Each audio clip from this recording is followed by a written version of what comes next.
পশ্চিম মেদিনীপুরের শালবনী ব্লকের পিছিয়ে পড়া প্রত্যন্ত গ্রাম বুড়িশোল। জঙ্গল, কাঁচা রাস্তা, চাদরে ঢাকা গ্রাম বুড়িশোল। বহু বছর ধরেই যেখানে শিক্ষা যেন কিছুটা স্বপ্নের মতো দূরে সরে গিয়েছিল, কিন্তু সেই অন্ধকার ভেদ করেই আলো জ্বালিয়েছে এক অসাধারণ উদ্যোগ।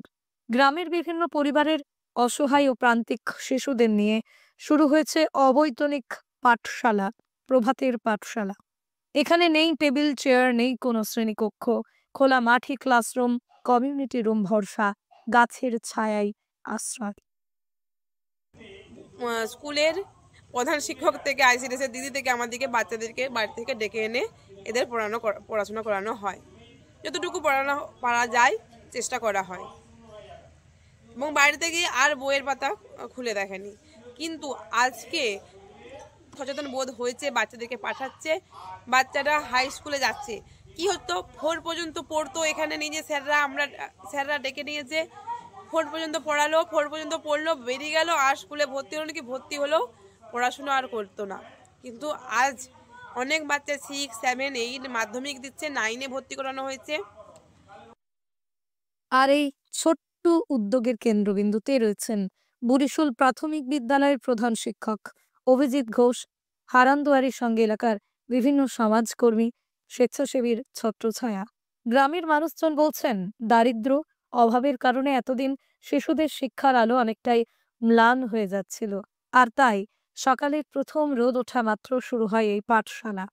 প্রতিদিন সকালেই দেখা যায় ছোট ছোট বাচ্চারা খাতা পেন্সিল বগলে নিয়ে ছুটে আসছে মাঠে। কেউ বর্ণ পরিচয় শিখছে, কেউ সংখ্যার পরিচয়, আবার কেউ প্রথমবার হাতে তুলে নিচ্ছে বই।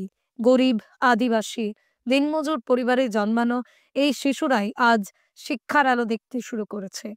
শিক্ষিকা অপরূপা ঘোষ পাল এবং শিক্ষক সুশান্ত পালের কথায়, এদের হাসি আমাদের সেরা পুরস্কার।